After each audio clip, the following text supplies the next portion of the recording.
Et salut tout le monde, la maison du Grenat ne perd pas de temps. Elle vous accueille à chaud pour le débrief du match entre Montpellier et Metz. Grenat Forever est là parmi nous pour nous, pour nous partager sa joie. Il est content du résultat de nos Grenats, n'est-ce pas Grenat Forever? Bonsoir Monsieur Socket. Évidemment, très content du résultat, de la manière, ça on va en discuter, mais punaise, ça fait plaisir, bordel. Effectivement. Petit rappel sur ce qui s'est passé, les Messins ont continué leur série d'invincibilité en ramenant un point de Montpellier, et c'était pas gagné par rapport au scénario du match, puisque très rapidement les Messins sont menés à la 13e minute de jeu par Savanier, frappe de l'extérieur de la surface à ras de terre. D'ailleurs, ça sera intéressant par rapport aussi au dispositif tactique qui a peut-être permis cette frappe, mais bon, ça on va y venir après. Malgré cela, les Messins ont eu beaucoup d'occasions, se sont beaucoup montrés, ils n'ont pas cherché à jouer de manière passive comme c'était le cas lors de nombreuses terribles rencontres. Là par contre, il y a eu du jeu, il y a eu des occasions, pas mal d'occasions même, et les Messins sont récompensés par là un joueur qu'on n'attendait pas du tout, magnifique, Farid Boulaya. Alors je pensais même pas prononcer son nom ce soir, et là Farid Boulaya rentrait en jeu. Il faut le noter. J'ai noté lors de la 74e minute de jeu à la place de Pajot. Choix offensif, hein. Qui peut se comprendre, tu es mené au score, hein. Mais effectivement, il rentre en jeu et donc à la 80e, dans la surface, bat le gardien montpelliérain, Rully. Et donc les Messins qui ont continué à jouer derrière, il y a quand même eu des occasions, il y a cette tête à la fin de la rencontre là, de Delaine là, qui est pas loin, tu vois, c'est... Oui, tu voulais dire. J'ai dit que cette tête, elle passe pas loin. On peut, on aurait pu faire un petit braquage, hein. C'est clair, hein. Bon. En tout cas, beaucoup de choses à dire sur ce débrief. Commençons Grenat Forever par le 11. Alors, le 11 et la tactique. On va parler des deux ensemble. Alors, quand on voit le 11 proposé par le FC Metz une heure avant le match, à 18h, on compte les joueurs à vocation défensive, et là on se dit, mais attends une minute là, pourquoi est-ce qu'il y a 3 centraux dans ce 11? Hein? On s'est dit, ah mais attends, il y a 3 centraux, ah mais attends, mais pourquoi est-ce qu'il y a 2 latéraux, d'accord, ok, 3 milieux, 2 attaquants. On s'est dit on savait pas dans quel système on jouait, même Bein ne le savait pas. Bah bien, mais Bein, ils ont carrément mis Ambrose, Bein, ils étaient au courant de rien. Mais mine de rien, quand on voit cette liste de 11 joueurs Grenat Forever, on se dit, il va quand même pas tenter. Eh ben si. Alors après, il a tenté aussi parce qu'Opa était incertain et qu'il voulait pas le griller. Mais il peut mettre Farid. Mais après, Farid revient de blessure. Ouais. Et Ambrose n'étant pas dans le groupe, ayant sauté, ne restait plus que la solution Yad.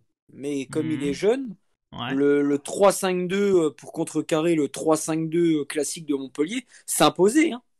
Ah, donc pour toi, ça paraissait plus comme un choix naturel que plutôt, entre guillemets, un sorte de coup de poker ou de coup d'essai. Un peu des deux, d'accord. C'est bien tombé que ça soit contre cet adversaire-là qu'il y ait eu ces...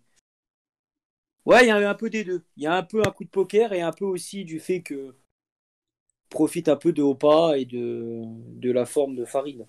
Ouais, parce qu'au au niveau des joueurs, c'est vrai que il y a quand même, il faut le noter, la plupart des joueurs qui viennent de terminer la rencontre quelques jours auparavant contre nos adversaires stéphanois, Diallo, Nian, Pajot, Endoram, Maïga, Santonz, John Boyd, Dylan Brown ou Kidja. Et donc, on décide d'intégrer, comme tu l'as dit, avec les blessés qu'il y a eu, enfin le forfait notamment de Open Gate. On décide, et puis aussi la nouvelle orientation tactique, hein, mais bon, ça c'est assez important de souligner, mais on intègre Fofana, on intègre Thomas Delaine à la place de Dudol. Ça, on pouvait, ce que j'avais dit, on pouvait un peu se dire que Mathieu Hudol ne pouvait pas faire ces 3 matchs en une semaine. Ouais. Donc forcément, ça tendait vers cela. En tout cas, ce qu'on peut dire sur le bilan, entre guillemets, de ce système, il était intéressant quand même, parce que, évidemment, ça avait été testé auparavant, en match amical, on l'a dit, contre Sochaux. Ça avait été sous-entendu lors du match, notamment à Reims, déplacement à l'extérieur à Reims. Là, on a eu un vrai essai de ce système-là ce soir. Honnêtement, je suis assez épaté sur l'aspect offensif. Je sais pas ce que t'en as pensé, et j'aimerais avoir ton avis juste après le mien, mais ce que j'ai adoré, c'est quand tu te projettes vers l'avant, comme tu as deux attaquants, t'as pas un mec qui court isolé et tenter, et en fait, tu peux vraiment jouer les seconds ballons. Tu vois ce que je veux dire? C'est-à-dire que si Nian va au duel pour récupérer la balle envoyée vers l'avant-poste, tu sais qu'il y a Diallo qui est à côté. Et inversement, si c'est Diallo qui va, tu sais que Nian est à côté. T'as forcément une solution qui est proche, je dirais, de l'attaquant qui va au contact, et surtout bien aidé par un mec comme Vincent Pajot qui, encore une fois, on l'avait déjà dit, Green Forever, hein. T'as vu comment il monte pas mal aussi, offensivement parlant, pour un milieu de terrain, et il apporte vraiment un vrai soutien. En soi, qu'est-ce que t'en as pensé, toi, je dirais? Alors là, on parle de l'attaque, hein, mais on peut aussi parler de l'aspect défensif, avec notamment les apports des latéraux, qui ont peut-être un peu déçu, un peu déçu, peut-être pas. Je te laisse d'abord développer ton avis dans l'ensemble. Qu'est-ce que t'en as pensé? Très intéressant ce système-là en 3-5-2. Ça nous a permis de garder notre trio au milieu de terrain. Parce que j'avais un peu peur en voyant la compo, selon comment elle allait être, selon la formule, j'avais peur de voir peut-être un Pajot en 10, avec un Endoram un cran plus haut, un Fofana en 6, ça j'avais peur. Ouais. Mais au final, il est resté fidèle à ce trio. Je pense qu'Ibrahima Niane a fait son meilleur match de la saison sous le maillot messin. Il a été. Ouais. Moi, ce Niane-là me plaît, c'est un peu dans le Niane de l'année dernière, me plaît énormément. Encore une fois, hein, comme on l'a dit, ça va être très compliqué de justifier le retour d'un joueur, tu vois de qui je parle, numéro 10 à la place de Niane, hein. Ça va être de plus en plus dur, hein.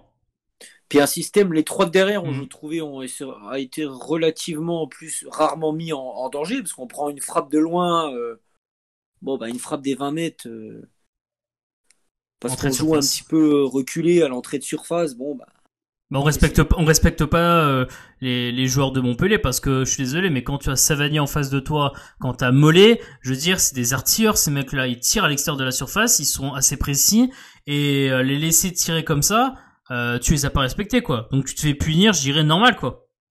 Sur l'une de peut-être leur seule occasion dangereuse de la première mi-temps. Mais derrière, tu lâches pas, tu baisses pas les bras, t'essayes, tu te crées des situations, puis même si les latéraux sont pas forcément projetés, en jouant quand même plus haut que la ligne médiane, ça t'apportait quand même des solutions que t'as pas forcément des fois quand tu joues à 4 derrière et qu'il y en a un qui est un peu plus défensif, comme Udol et Santos qui montent un peu moins. Là, t'as les deux qui montaient au même moment et ça t'apportait beaucoup de solutions. On les a enquiquinés, Montpellier, à cause de ça. Même si c'était un peu, il y avait du déchet, surtout du côté de Thomas Delaine, mais ça les a enquiquinés. C'est ce que j'allais dire sur et là t'as parlé de Thomas Delaine, mais effectivement j'ai vu certains sur les réseaux sociaux qui disaient qu'ils étaient un peu déçus de leur rapport parce qu'ils pensaient qu'un système en 3-5-2 allait permettre d'avoir les latéraux beaucoup plus haut, ce qui allait permettre aussi d'avoir beaucoup de jeux de centre, notamment, et donc de jouer dans la surface.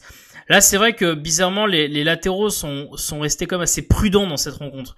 Je dis pas qu'ils sont pas montés, et par contre, Santon est beaucoup monté, notamment en première mi-temps, il avait pas mal d'actions sur le côté droit où il a tenté d'accompagner la balle offensivement, mais tu sentais que c'était quand même des latéraux qui nouveau système, je veux dire, voilà, nouveau système, on prend pas de risques, et donc on se jette pas comme des imbéciles.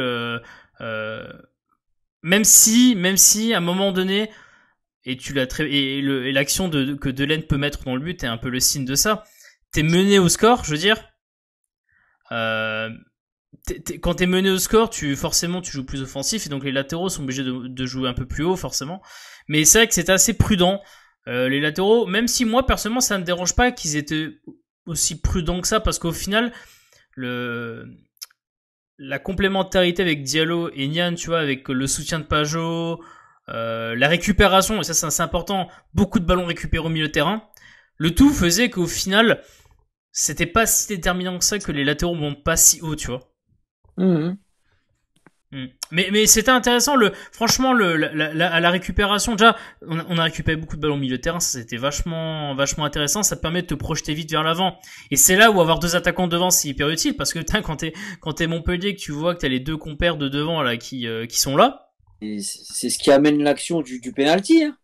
C'est ce qui amène l'action du penalty, puisque donc vous l'avez vu, alors action qui a fait qui a suscité la VAR, hein, notamment l'utilisation de la VAR, puisque Diallo fait une remise de la tête à Nian qui part en face à face avec le gardien montpellierin, qui dribble le gardien montpellierin, qui le touche, qui tombe, penalty pour Metz. D'ailleurs pas de carton jaune sur ce truc-là, ce qui était un peu bizarre, mais bon. Penalty, le penalty effectivement raté par Habib Diallo. Peut-être le point noir de la soirée, Grenade Forever. Le penalty, non? Deuxième penalty raté par Diallo. Hein. Ouais, ça me fait un peu chier. Mais limite, j'ai envie d'oublier parce qu'il est tellement important ce Habib dans cette saison que j'en veux plus à Nian d'être d'être tombé un peu trop facilement. Et de pas chercher à marquer le De but. pas avoir essayé de rester sur ses jambes et de tirer derrière parce que le but était vide. C'est un peu mon seul regret, ça. Ouais. Non, mais j'ai vu certains, effectivement. Ouais. 99% des cas, chacun aurait fait la même chose. Je veux bien le comprendre, mais bon. Ouais. J'ai vu certains justement réagir en disant que justement il aurait pu plutôt réaliser l'action comme ça que de la façon dont il a fait. Qu'est-ce que je voulais dire dessus D'autres points que j'aimerais évoquer avec toi, Grenade Forever, c'est l'aspect. Ça commence à faire beaucoup de matchs où Metz, et c'est là où je veux en venir notamment au but qui était refusé à Montpellier. Metz, depuis quelques matchs, subit énormément quand même de centres.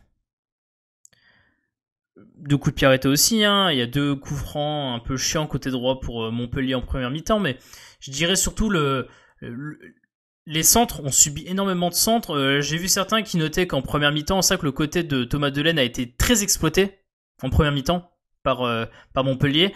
Ça donne des centres qui, quand tu as Oukidja, c'est bien parce qu'on l'a dit, Oukidja, par son jeu de sortie qui est très très très bon depuis pas mal de matchs, fait qu'il n'y a pas d'action de but. Là après t'as l'action du but refusé pour Montpellier, là je sais pas si t'as vu Grenade Forever où là il rate sa sortie. Heureusement, on remercie celui qui a inventé la règle de quand un attaquant adverse est derrière le gardien de but et qu'il n'y a qu'un seul joueur, il compte pour hors-jeu. On remercie cette règle.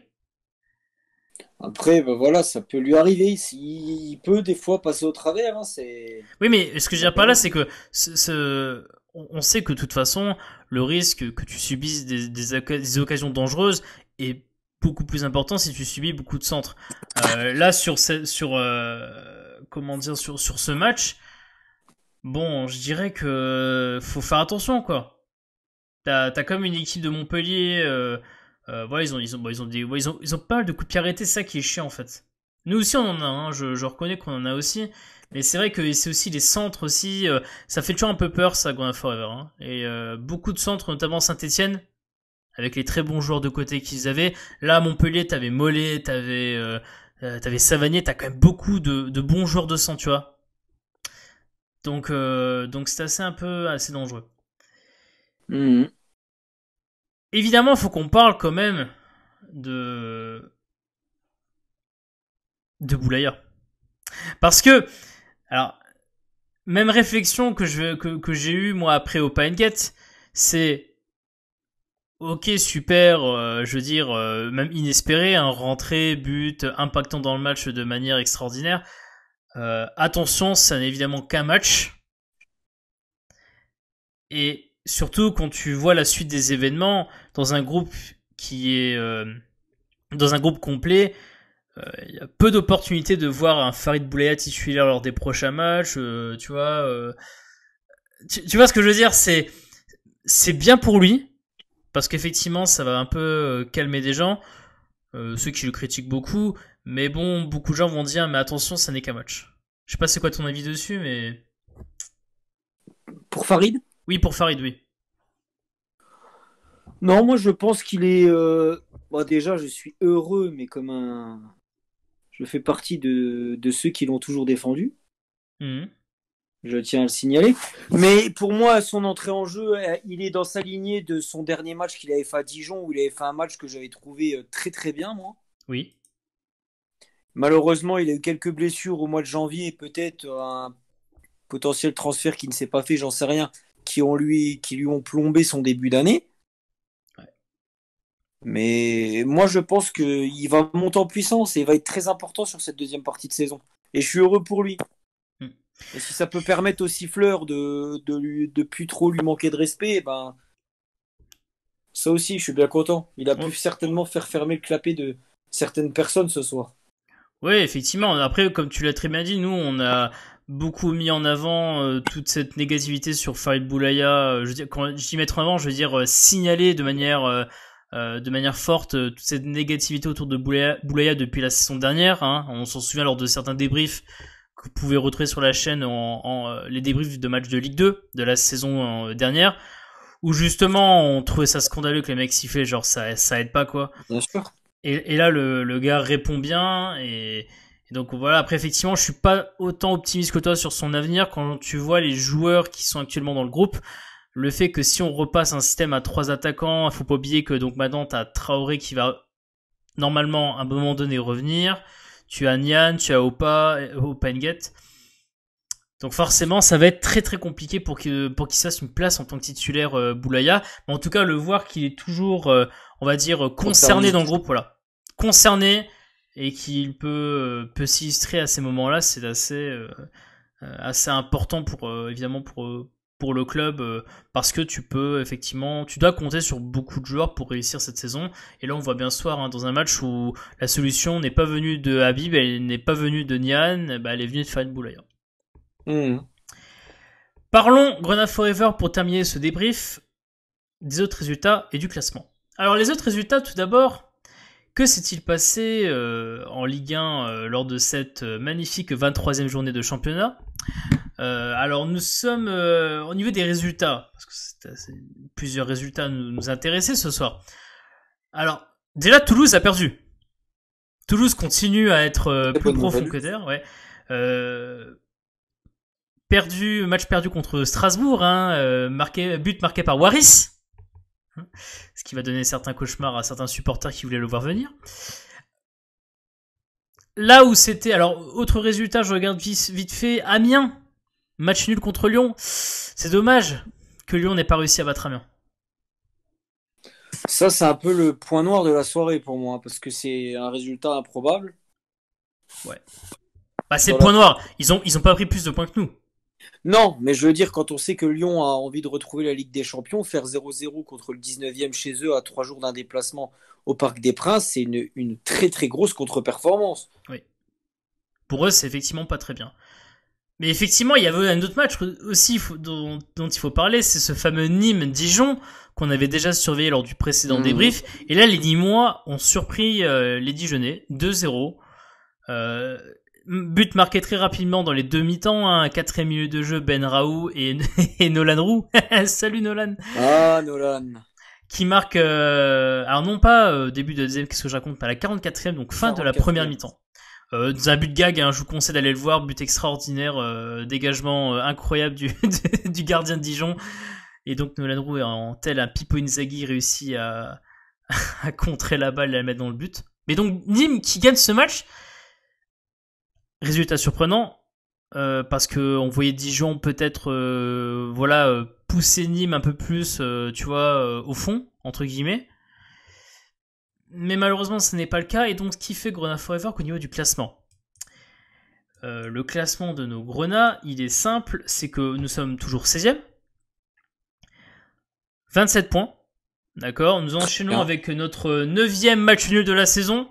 Je tiens à vous rappeler que nous avons autant de matchs nuls cette saison que Reims. Reims et Metz sont les deux équipes qui ont fait le plus de matchs nuls en Ligue 1 cette saison. 6e match en défaite aussi. 6e match en défaite, extrêmement important effectivement comment dire, série magnifique ça quand même. Tout à fait. Donc effectivement il faut le signaler.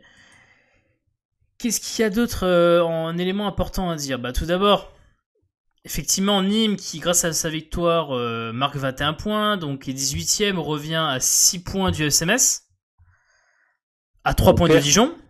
Voilà, on revient à 3 points de Dijon. Amiens, donc, revient pas par rapport à nous, puisqu'ils ont fait match nul aussi. Par contre, par rapport à Toulouse, nous prenons un point de plus par rapport à Toulouse, hein, donc 14 points d'avance sur Toulouse. Donc, on va dire qu'il y a peu de chances que l'on finisse dernier cette saison. C'est déjà ça. Mmh. Mais bon. Oui, ce qui est bien, c'est que tu as toujours ton avance sur Amiens. Et puis par rapport à Nîmes, c'est que Nîmes va se déplacer la semaine prochaine. Nous, on va recevoir. Toulouse va se déplacer. Il n'y a que Amiens qui va recevoir avec nous, quoi. Oui. Effectivement, et alors je sais que t'aimes pas trop qu'on parle de ça, mais on revient à 2 points de Saint-Etienne qui est en train de jouer actuellement contre Marseille au moment où on fait ce podcast-là.